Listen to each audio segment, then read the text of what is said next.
إن الذين كفروا لن تغني عنهم أموالهم ولا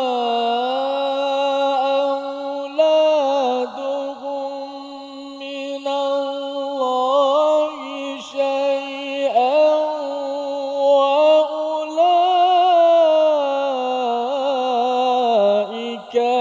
أصحاب النار هم فيها خالدون. صدق الله. واجعله لنا هجتين يا رب العالمين.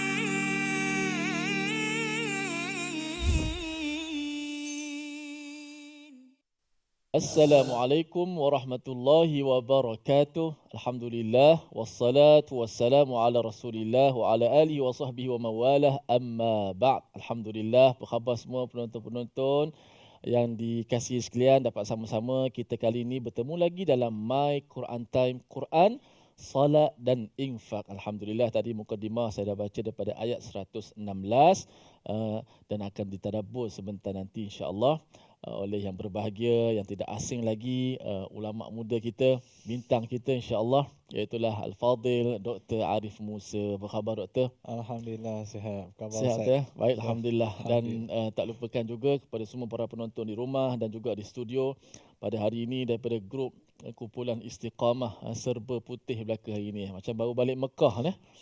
Mungkin ada lah tu rancangan selepas ni tu tak? InsyaAllah. Baik, yang terus bersama-sama dengan kita di studio. Dan insya-Allah kita doakan semua dapat diberi kekuatan, kesempatan, keberkatan pada waktu kita sehingga seharian kehidupan kita ini dapat kita isi dengan penuh perkara-perkara yang bermanfaat, apatah lagi kita sedang bersama dengan Al-Quranul Karim. Mudah-mudahan Allah Taala selamatkan kita dunia akhirat. Tanpa melengahkan masa, kita nak bersama dengan Dr. Arif Musa. Ayat apa hari ini Doktor yang akan kita nak kupas baca ini insya-Allah. Silakan. Okey. Alhamdulillahirrabbilalamin wa bihi nasta'in wassalatu wassalamu ala rasulihil amin wa ala alihi wa sahbihi ajma'in. Terima kasih Ustaz atas mukadimah yang baik di mana insya-Allah kita ambil sedikit masa untuk kita bersama-sama mentadabbur Al-Quran ya tuan-tuan dan puan-puan di rumah sana. Insya-Allah pada hari ini tuan-tuan dan puan-puan yang dirahmati Allah, kita muqarrar kita. Muqarrar kita panggil. Kita punya silibus kita untuk hari ini adalah ayat yang ke-116 daripada surah Ali Imran, halaman yang ke-65. Ya, insya-Allah pada hari ini kita akan mengambil ayat 116 dan ayat 117 halaman yang ke-65. Mungkin tuan-tuan dan puan-puan boleh mulalah belik-belik cari di mana tempat yang akan kita tadabbur. Jadi insya-Allah kita mulakan dengan Rabbi zidni ilma. Ya, sebelum kita nak pergi dengan lebih lanjut, kita lihat terlebih dahulu sinopsis. Sinopsis untuk ayat yang bakal kita jelaskan sebentar lagi. Iaitu yang pertama, ayat yang ke-116 akan membicarakan tentang golongan kafir daripada kalangan ahli kitab. Dan ayat yang ke-17 kita akan membicarakan tentang perumpamaan amal sedekah dan angin yang sangat dingin. Ya, ini dua sinopsis tentang dua ayat yang insya-Allah kita akan jelaskan sebentar lagi. Jadi saya nak memohon daripada Al-Fadhil Ustaz, tadi saya dah dengar dah mukadimah tadi, bacaan tu masya-Allah tabarakallah. Saya terkejut juga Ustaz sebenarnya. Saya ingatkan Ustaz nak berhenti kat tengah-tengah ayat. Allah. Saya tengok Ustaz tu bawa sampai tarik, saya kata boleh sampai ke ni? Rupanya masya-Allah sampai Ustaz. Saya pun terkejut juga. Allahu Akbar. Macam mana boleh sampai ni? Allah. Nasib baik sampai, kalau tidak terputus tengah jalan. Itulah, alhamdulillah masya-Allah. Sekali saya nak minta Ustaz supaya bolehkah kita ulang lagi sekali? Insya-Allah. Okey, silakan Ustaz. Ulang sekali lagi ayat tadi. Ya, betul. Okey. Saya nak faham betul-betul sikit kali ni. A'udzubillahi minasyaitonir rajim. Innal ladzina kafaru la tughni anhum amwaluhum wala auladuhum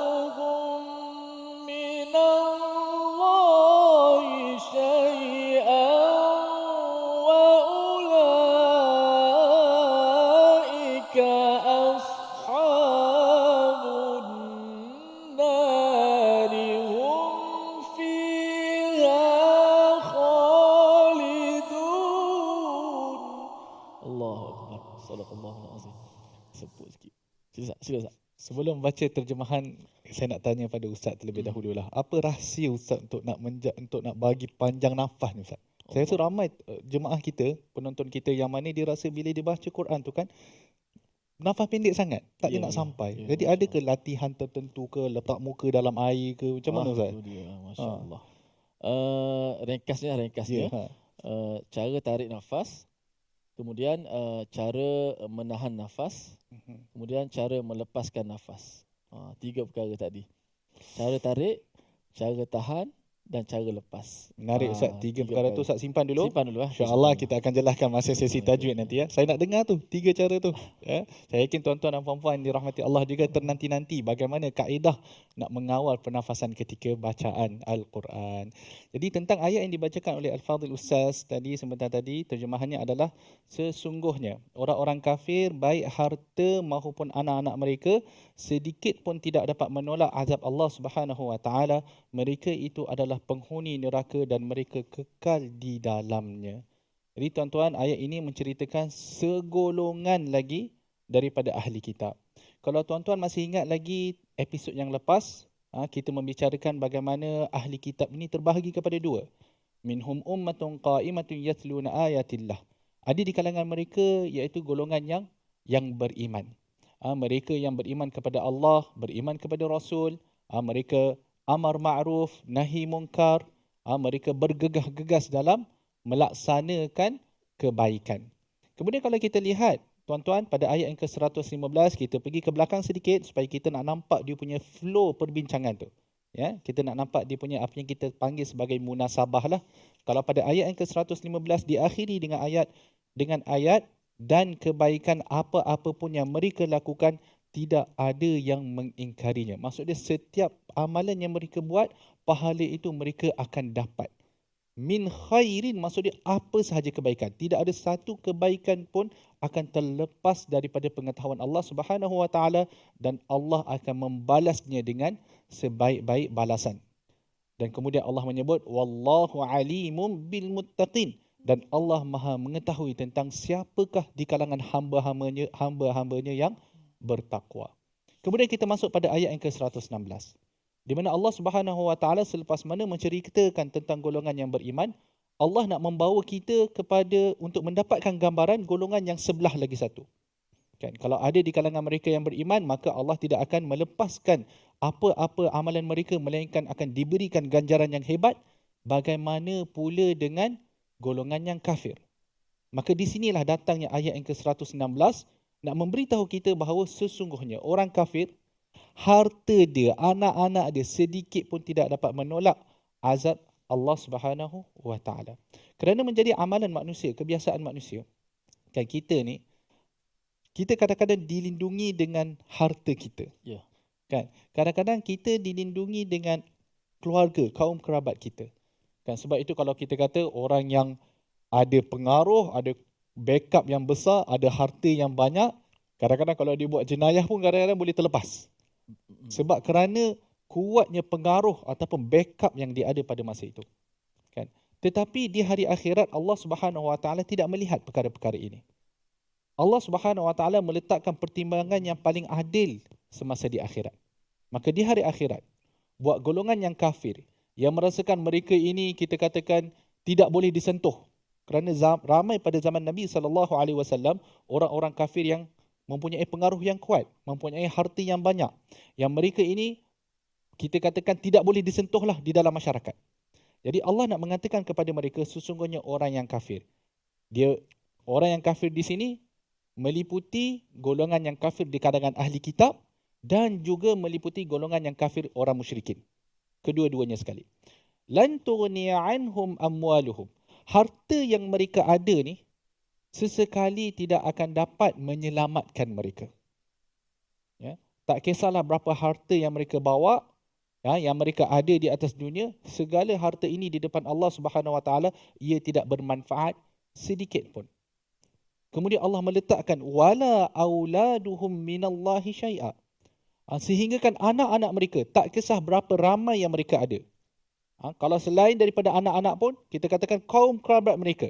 Tak kisah berapa ramai yang mereka ada, lan tughniya anhum. Mereka tidak, perkara-perkara ini tidak dapat menyelamatkan mereka daripada azab Allah Subhanahu wa taala.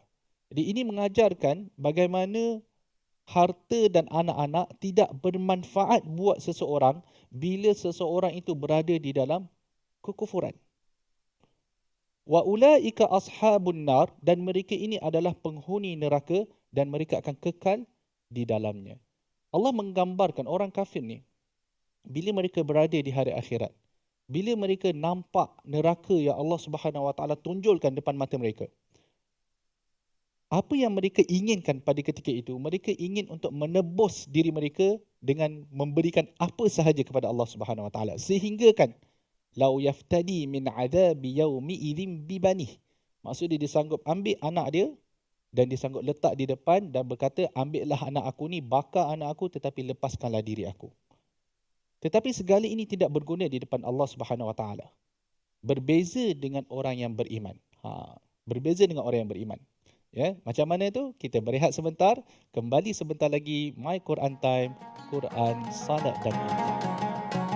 واجعله لنا هجتين يا رب العالمين.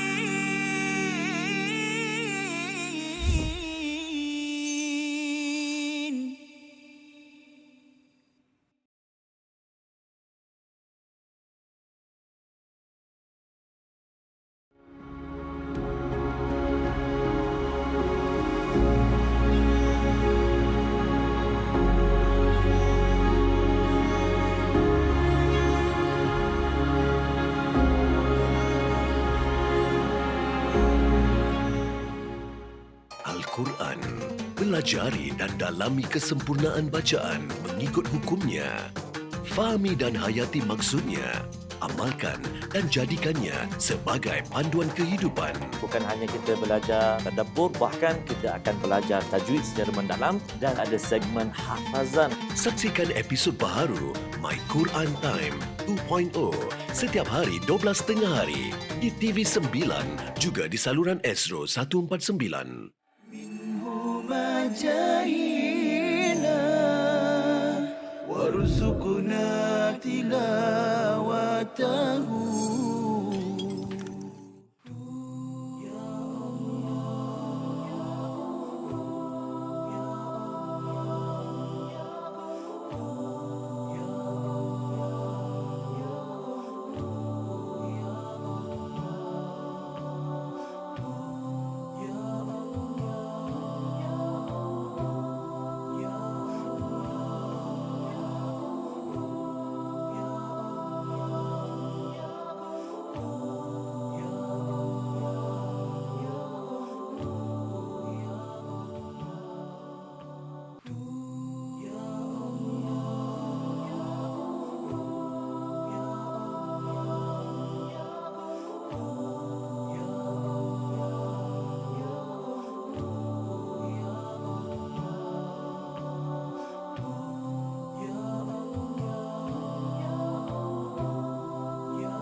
واجعله لنا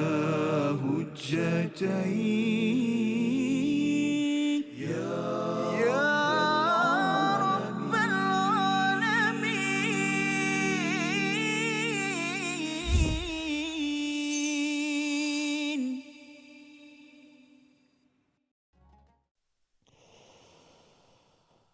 إن الذين كفروا لن تغني عنهم أموالهم ولا أولادهم من الله شيئا وأولئك أصحاب النار هم فيها خالدون.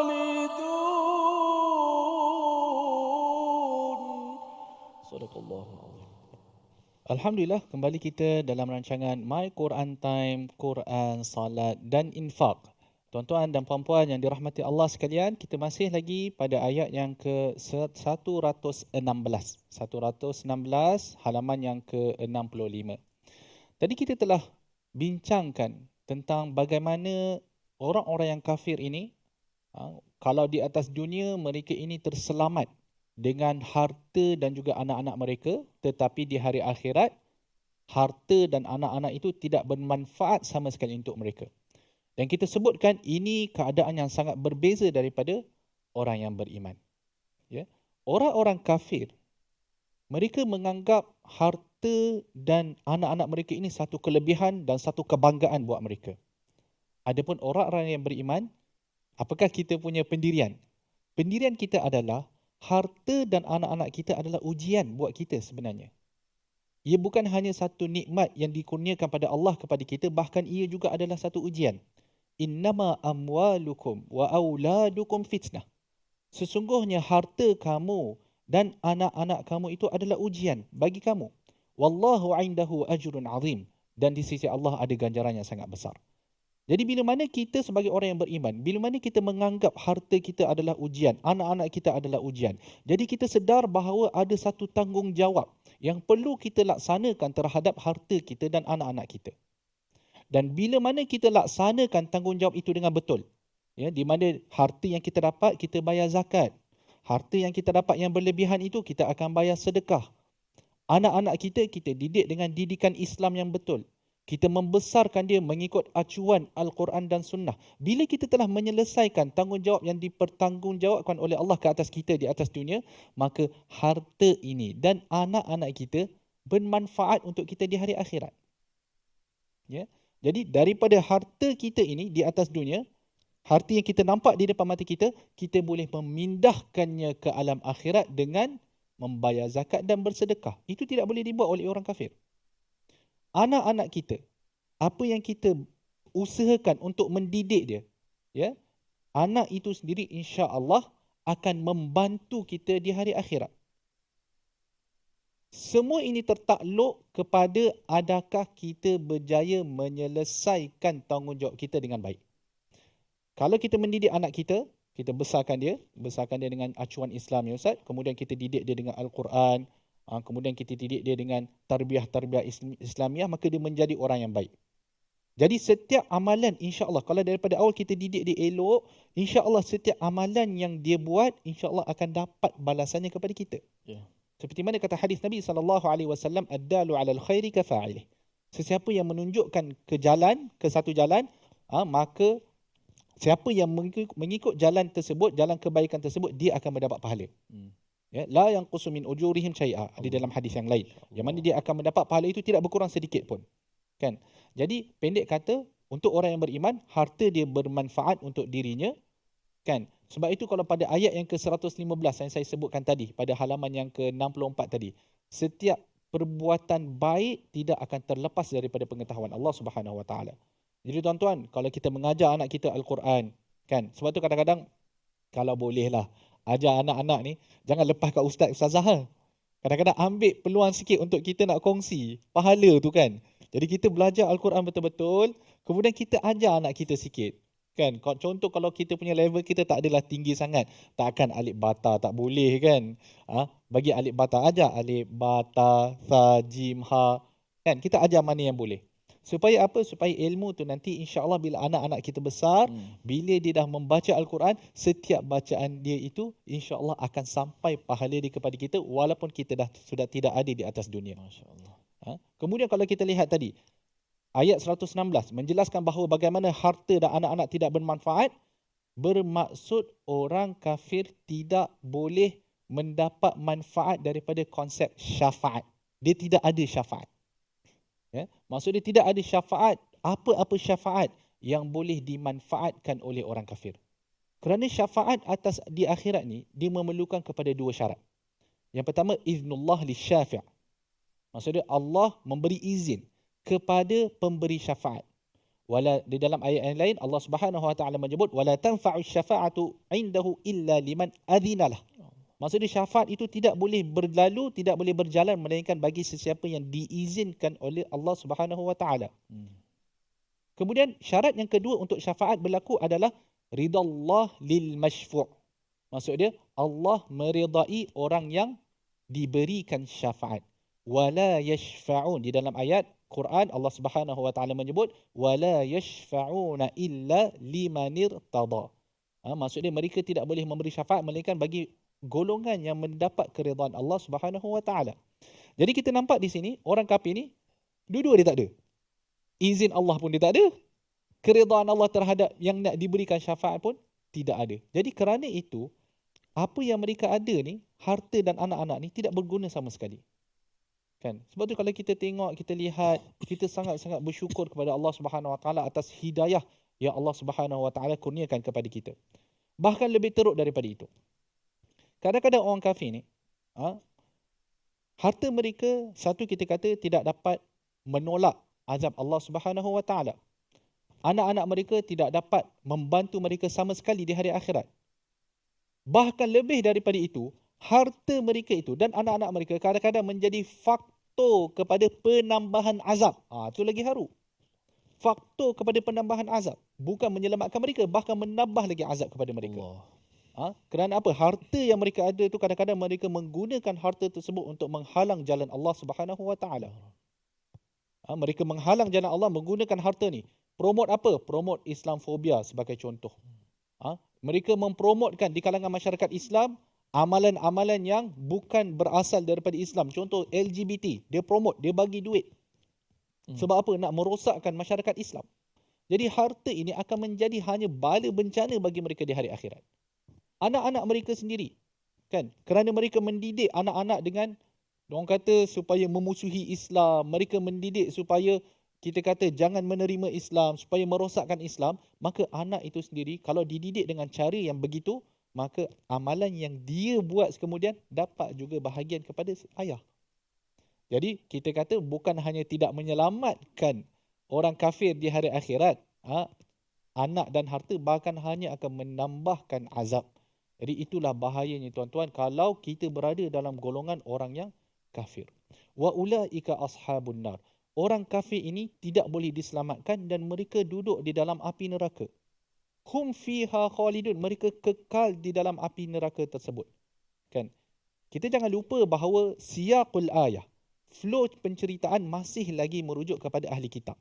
Dan ahli kitab ni, terutamanya orang Yahudi, mereka mengatakan, kalau tuan-tuan masih ingat lagi masa kita mentadabbur juzuk yang pertama, mereka mengata waqalu lan tamassana an-naru illa ayyaman ma'dudah. Mereka kata kami ni kena neraka kenalah, tapi hanyalah beberapa hari sahaja. Jadi di dalam ayat ini dengan jelas Allah kata bukan macam tu. Bahkan kamu akan duduk di dalam api neraka dan kamu akan duduk selama-lamanya. Maksud dia tak ada duduk sekejap. Dia ingat apa? Airbnb je. Ingat homestay je. Kan? Tidak. Mereka akan duduk di dalam neraka buat selamanya. Kita lihat terlebih dahulu kalimah mu'jam kita pada hari ini, kalimah pilihan kita. Kalimah pilihan kita pada hari ini adalah kalimah halaka yang bermaksud rosak atau binasa. Kalimah ini disebutkan sebanyak 68 kali di dalam Al-Quran dan surah yang mengandungi perkataan ini antaranya ialah surah Al-An'am ayat yang ke-6, surah Al-A'raf ayat yang ke-4 dan surah Yunus ayat yang ke-13. Jadi halaka, ya, perkataan halaka, celakalah kalau kita kata rosak, binasa ataupun celaka, ya. Jangan pakailah dalam doa. Kan dia pakai dalam doa pula perkataan ni kan. Jangan pakailah. Kita doa benda yang baik-baik sahaja, insya-Allah. Jadi pendek kata tuan-tuan, itulah tafsiran ataupun tadabbur kepada ayat yang ke-116. Pada ayat yang ke-117, Allah Subhanahu Wa Taala nak memberikan gambaran tentang bagaimana infak dan amalan orang-orang kafir ini tidak berguna. Jadi sebelum kita mentafsirkan ayat tersebut, saya nak minta daripada Al-Fadhil Ustaz untuk membaca ayat ni. Silakan Ustaz. A'udzubillahi minasyaitanir rajim. مثل ما ينفقون في هذه الحياة الدنيا كمثل ريح كمثل ريح فيها صر أصابت حرث قوم ظلموا أنفسهم فأهلكت وما ظلمهم الله ولكن أنفسهم يظلمون. صدق الله. Perumpamaan harta yang mereka dermakan di dalam kehidupan dunia ini ibarat angin yang mengandungi hawa yang sangat sejuk, yang menimpa tanaman milik sesuatu kaum yang menzalimi diri mereka sendiri. Lalu angin itu merosakkannya. Allah tidak menzalimi mereka, tetapi mereka yang menzalimi diri sendiri. Jadi tuan-tuan, ayat ini memberikan kepada kita satu perumpamaan tentang bagaimana infak orang kafir itu tidak akan bermanfaat untuk mereka pada hari akhirat. Apakah yang dimaksud dengan perumpamaan ini? InsyaAllah kita jelaskan sebentar lagi. Jangan ke mana-mana. Kita akan kembali sebentar lagi. My Quran Time, Quran, Salat dan Infak. واجعله لنا هجتين يا رب العالمين.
جاهينا وارزقنا تلاوته. Ayat yang berkenaan dengan puasa, ayyaman ma'dudat. Okey, ini adalah hari-hari yang sedikit sahaja. Sekarang ni pun dah sampai 20 dah. Kita tak perasan dah sampai 20 dah, okey. Dengan itu yang tak boleh buat ialah kita tak boleh mengabaikan masa kita. Kita akan ditanya tentang masa kosong kita.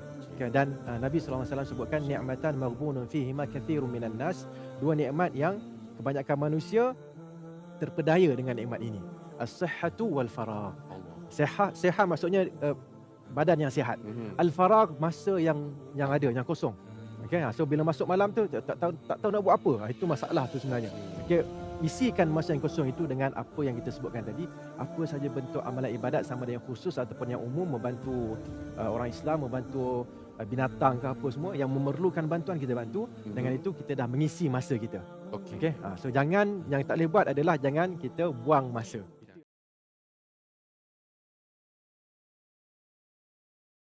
واجعله لنا هجتين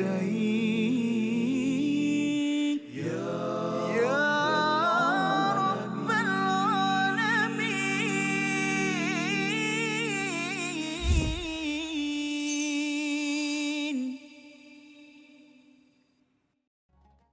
فيا ربي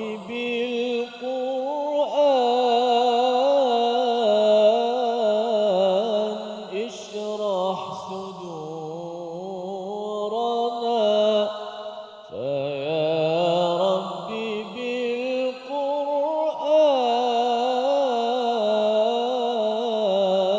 اشرح صدورنا وحقق لنا بالذكر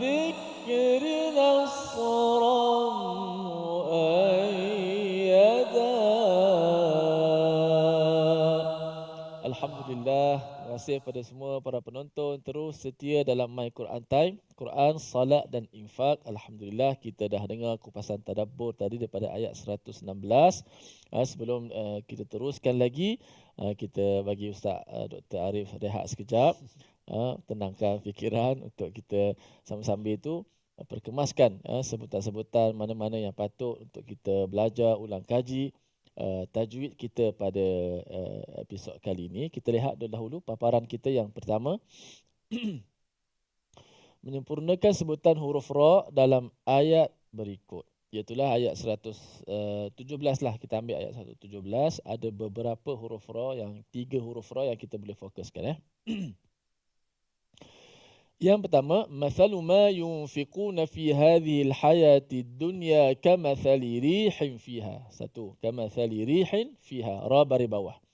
Kemudian kamathali rihin fiha sirrun, ada lagi ra yang tanwin bersabdu bagi depan, dan selepas tu sirrun asabat harfa qaumin zalamu. Baik, kita pergi satu-satu. Yang pertama, ra yang berbaris di bawah. Mathalu ma yunfiquna fi hadhihi al-hayati ad-dunya kamathali rihin fiha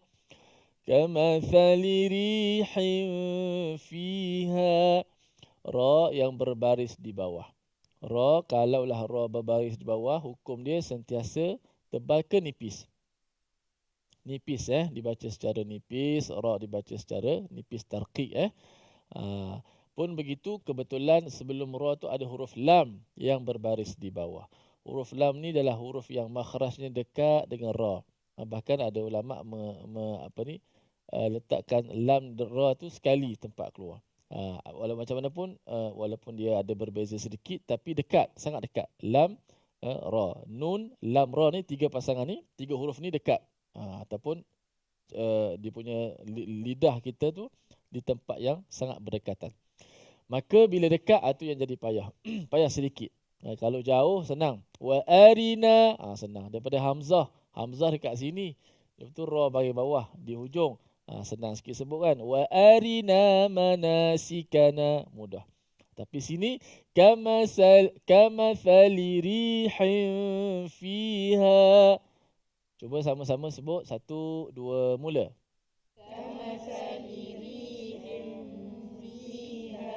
Kamathali rihin fiha. Ra tu dibaca dengan nipis. Tak boleh baca dengan tebal. Kamathali ri. Ri tebal lah. Tu jadi ra tak cukup dia punya nipisnya. Okey, ataupun kalau orang dibelajar lama sangat dekat negeri orang putih, kamathali uri, kamathali uri, jadi payah pula. Okey. Nipisnya semacam mana kita nipis ra baris bawah. Ri. Cuba sebut ri. Ri. Boleh tengok mulut saya. Ri. Ra baris bawah nisbah kepada ya yang matilah kan. Okey. Jangan pertama sekali jangan terlalu nipis. Maksud dia kita buat tu melampau sangat. Kamathali ri, tak nak sampai macam tu. Ri sampai muka macam tu, takut orang tengok kan. Mata-mata mata beliak. Tak perlu macam tu, biasa saja. Ri. Cuba sebut ri. Kamathali rihin fiha. Begitu saja. Ri. Jangan sampai ri sampai macam tu. Ataupun malas sangat. Kamathali ri. Ri. Muta pun tak kena juga. Ri pun tak kena. Ri pun melampau. Tengah-tengah saja. Kamathali rihin fiha. Itu ra yang berbaris di bawah.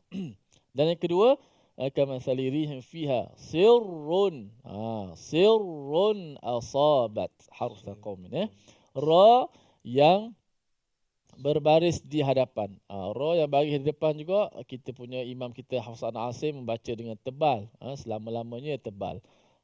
Walaupun dia ada sabdu. Maknanya ada 2 kali tebal kat situ. Sirrun. Bukan sir. Nipis dulu baru tebal. Sirrun. Bukan begitu. Bukan sir. Kan dia mati dulu. Dia kan sabdu. Sir. Masa mati pun tebal dah. Sir. Gitu. Sirrun. Dan kalau boleh, jangan muncul lagi masa mati tu. Bukan sirrun. Payahlah. Dia bukan begitu. Secara telitinya, dia begini. Sirrun. Nampak? Saya muncul ketika bahagian depan je. Tetapi masa ra mati tu bunyinya tebal. Bukan sirrun. Bukan. Tetapi sirrun. Cuba sebut. Sirrun. Yang tebalnya bahagian dalam. Kita punya pangkal lidah terangkat. Sir. Nampak? Sir. Tapi ra tu tetap kena pada makhrajnya. Kerana dia mati dahulu. Ada 2 ra di sini. Dia sabdu kan? Sabdu. Sabdu tu apa nama wakili 2 huruf. Okey. Kamathali rihin fiha sirrun asabat.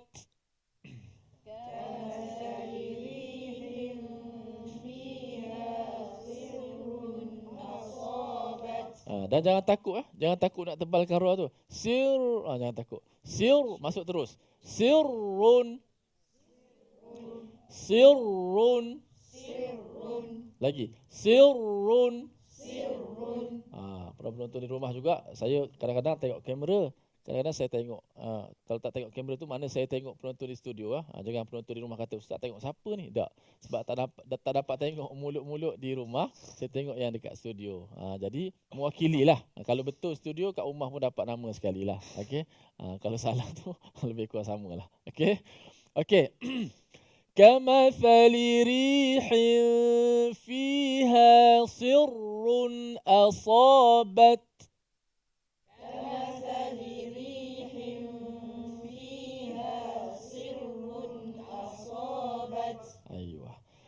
كمثل ريح فيها صر أصابت حرث قوم ظلموا.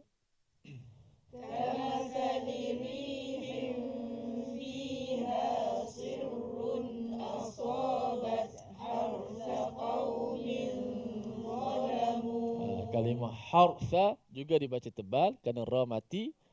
Tengok sebelum ni. Kalau mati saja ra tu kena tengok sebelum lah. Berbaris di atas maka tebal lah ra itu. Okey?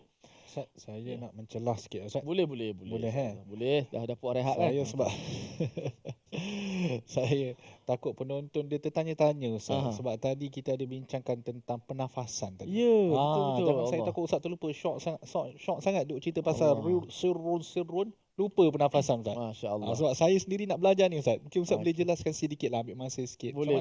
Sebenarnya saya buat lupa sebenarnya. Tapi dah Ustaz celah, saya kena pecahkan juga rahsia ni. Bila rahsia tak boleh cerita tapi dia petua lah, bukan rahsia. Okey. Pertama sekali tarik nafas, ringkas. Tarik nafas. Tarik nafas dahulu. Cara tarik nafas. Sama ada kita tarik melalui mulut atau hidung. Okey, itu hidung. Kalau tarik ikut mulut, bukan semua orang boleh. Sebab kadang-kadang bila tarik ikut mulut ni, kadang-kadang bila masuk udara jadi kering pula dekat tekak, menyebabkan batuk, terbahak dan sebagainya. Tapi ada orang tu dia tarik macam ni. Dia tapiskan pula. Dia tarik ke mulut tapi dia tapiskan dengan gigi dia supaya tak masuk tu. Macam-macam lah. Tak apa. Yang penting tarik nafas tu. Tarik nafas. Kemudian kita nak tahan nafas tu. Kena simpan lah. Simpan tu di mana? Di perut. Di perut. Jadi sebenarnya bila kita baca perut kita akan keras sedikit. Keras. Sebab kerana kita tahan nafas. Tapi tak boleh kita fokus sangat di perut tu. Kan tak jadi kerja pula. Kan? Maksud dia tahan nafas di perut. Jangan sampai kat dada je. Ni tarik. Bismillah. Memang sikit lah ayatnya. Tak, bawa sampai sini. Tak boleh. Dia tarik. Masalah kita macam letak nafas tu. Tahan. Dan tahan tu, kita kena tahan nafas. Lepas ni macam mana nafas tu? Lepas melalui bacaan kita. Jadi masa kita baca tu, kita tetap menahan nafas. Kita tetap mengeluarkan nafas tapi masih ada tahan nafas. Maksudnya kita lepaskan melalui huruf-hurufnya. Jangan lepas ikut suka hati je. Tarik dah banyak dah. Bismillahirrahmanirrahim. Pendek juga jadinya. Tapi kalau dia tarik nafas, dia simpan, kemudian dikeluarkan nafas tu jimat sikit-sikit, bergantung pada huruf. Kalau huruf sin tu memang kena keluar nafas banyak sikit, tak apalah. Tapi kalau huruf hamzah nak keluar nafas buat apa? Ma, itu bukan huruf yang nafas keluar. Tapi kalau kita baca ma, itu nafas keluar sekali dengan huruf. Tapi kalau kita baca hayya 'alal falah,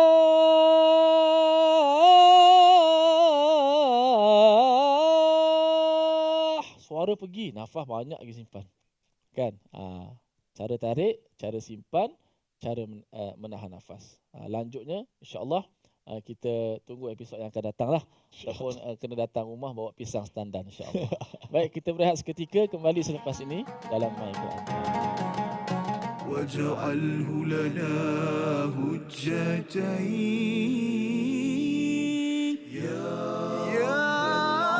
رب العالمين.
جاهنا وارزقنا تلاوته. Hadis ni dikategorikan sebagai hadis palsu kerana dia mempunyai ciri-ciri hadis palsu, iaitu amalan yang ringkas saja, maknanya satu amalan tetapi ganjaran dia seperti ganjaran pahala Nabi Ibrahim. Masya Allah, macam tu Ustaz ini. Seakan-akan Ustaz ini malam ke-8 solat tarawih dapat pahala Allah. Nabi Ibrahim terus. Yang menariknya doktor, saya pernah ada buku ni. Masya Allah. Saya pernah ada buku ni, dia kata malam pertama pahala ni sebegini kan. Betul. Tapi dulu kita tak berapa nak belajar sangat kan. Jadi kita dah tahu tentang kata hadis yang viral tapi tak sahih ni, kita ambil lah iktibar kan. Betul, betul. Yang ni yang sangat penting kita belajar tentang pengajian hadis ni tuan-tuan. Barangkali sebelum ni banyak juga tersebar hadis-hadis yang kita biasa dengar dalam masyarakat, tetapi kita bimbang hadis-hadis ini adalah hadis yang tidak kena ataupun tidak benar. Dan salah satu ciri-ciri hadis yang tidak betul ataupun palsu ini, seperti mana yang disebutkan dalam slide itu tadi, ganjaran yang sangat besar terhadap satu pahala, terhadap satu amalan yang kecil. واجعله لنا هجتين يا رب العالمين.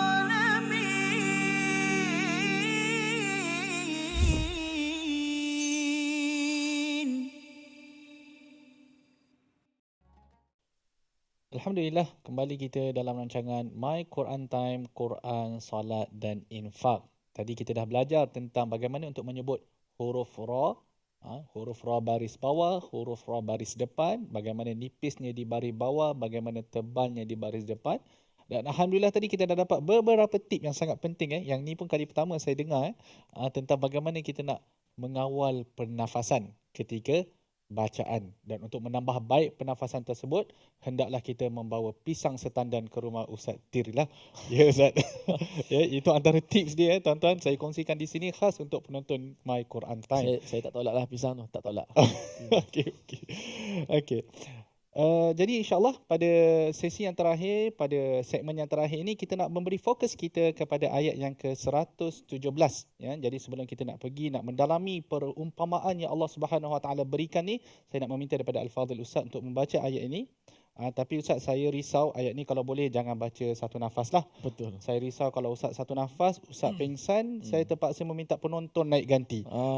Elakkanlah ya Ustaz. InsyaAllah. Jadi dua nafas pun boleh. Silakan Ustaz. A'udzubillahi minasyaitonir rajim.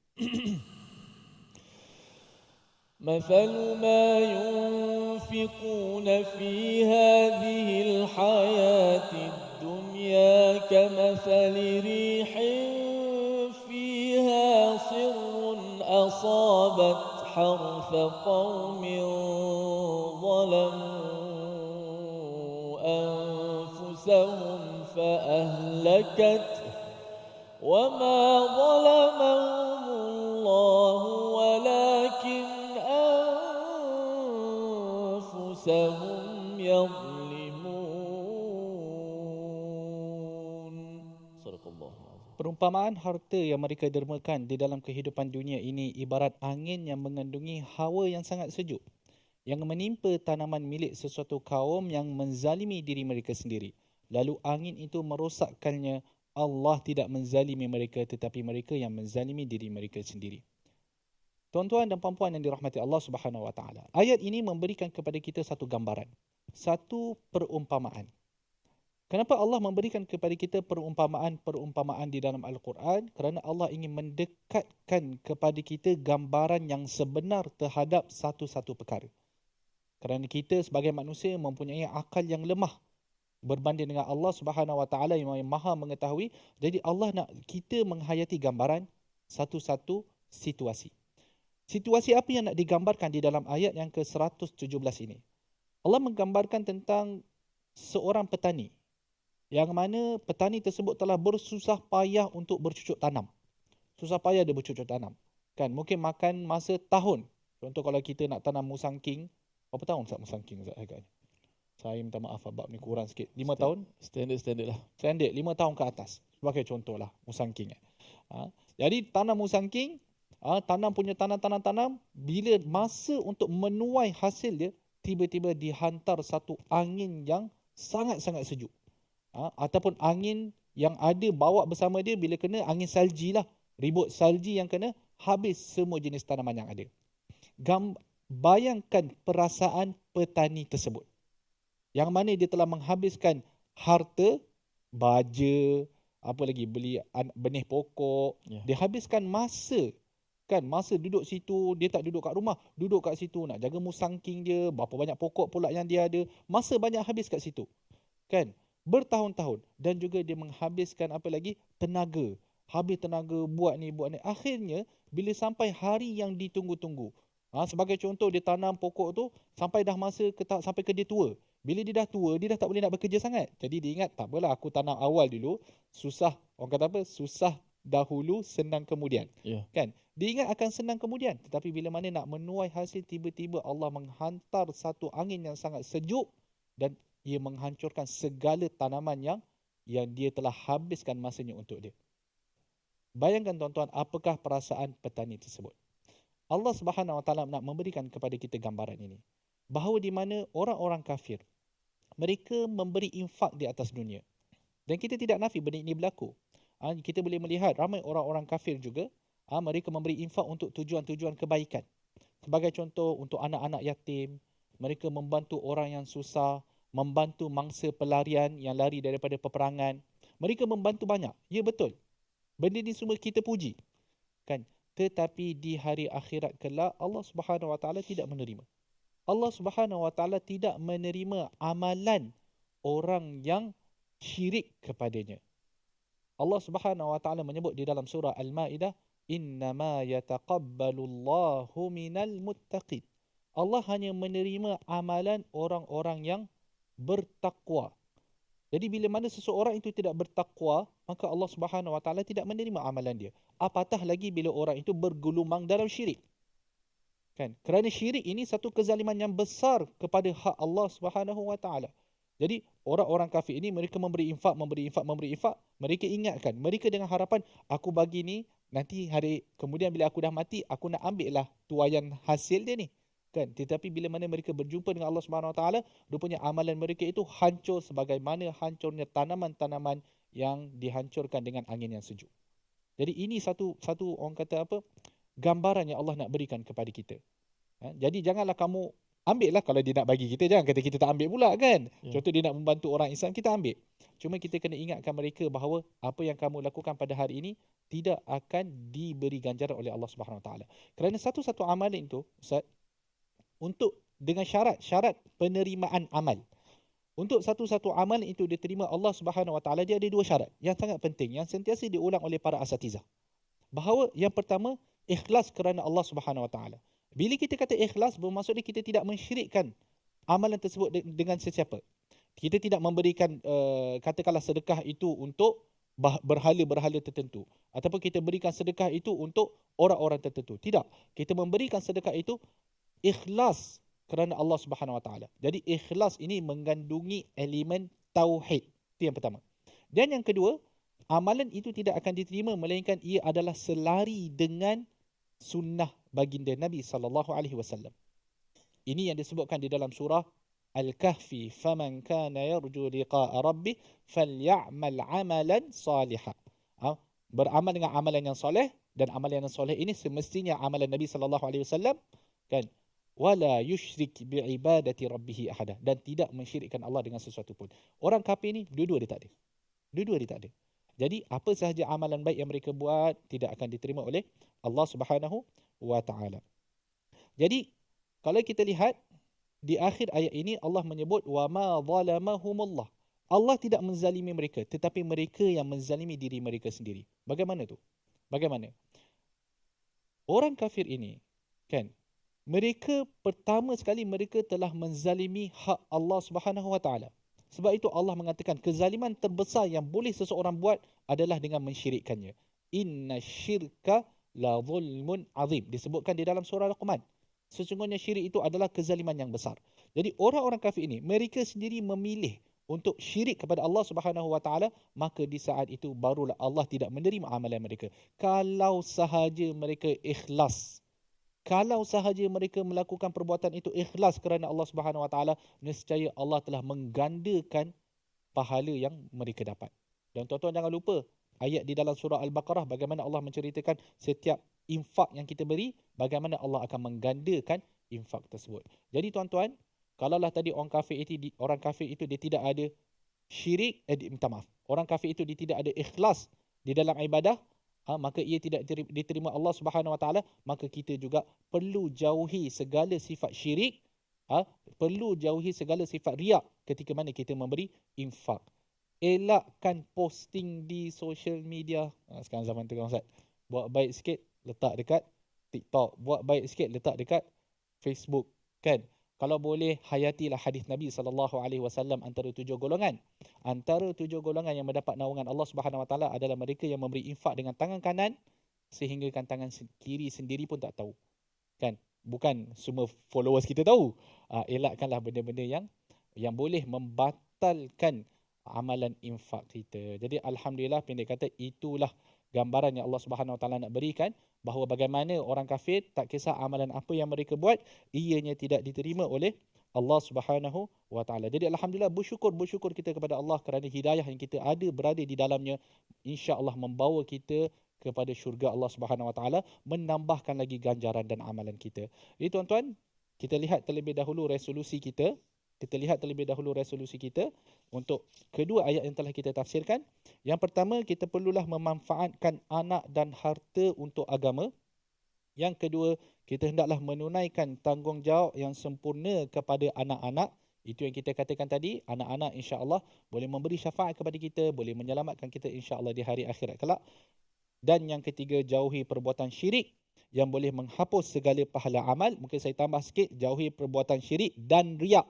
Kerana riak itu, syirik tu kita nampak, kita boleh elak lah insya-Allah. Tetapi riak tu, yang syirik khafi tu, syirik yang kecil, syirik yang tersembunyi tu, ramai di kalangan kita yang sebenarnya diuji oleh Allah Subhanahu Wa Taala, terutama dalam dunia di mana medan social media menjadi bacaan semua orang, kan? Jadi yang tu kita hendaklah berjaga-jaga.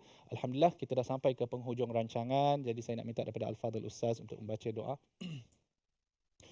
Bismillahirrahmanirrahim. Alhamdulillah wassalatu wassalamu ala Rasulillah. Allahumma arhamna bil Quran wa akrimna bil Quran wa adibna bil Quran wa khalliqna bil Quran ya rabbal alamin. Wa sallallahu wasallam wa baraka ala Muhammad walhamdulillahi rabbil alamin. Alhamdulillah, mudah-mudahan apa yang telah diperkatakan, disebut, dicerahkan oleh Fadil Dr. Arif Musa dapat sama-sama kita ambil manfaat dalam kehidupan kita hari ini yang penuh dengan cabaran dan ujian yang begitu besar di era moden zaman sekarang ini. Baiklah, sama-sama untuk itu kita mengajak kepada semua untuk terus kita menyumbang sama-sama kita dalam tabung gerakan Al-Quran, untuk sama-sama kita gerakkan Al-Quran ini ke seluruh pada masyarakat. Kita ada rumah ngaji, ada buku, ada program digital, ada Quran Corner dan sebagainya. Mudah-mudahan hasil daripada sumbangan kita dapatlah kita memberikan kebaikan kepada masyarakat kita di bumi yang bertuah ini. Sekarang kita bertemu lagi pada masa yang akan datang. InsyaAllah mudah-mudahan kita semua dimuliakan Allah Subhanahu Wa Taala dengan Al-Quran. Quran Time, Quran Salat dan Infak. Assalamualaikum.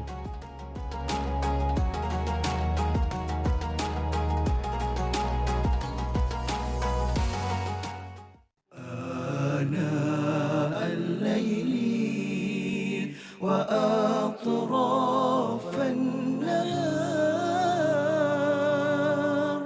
واجعله لنا هجتين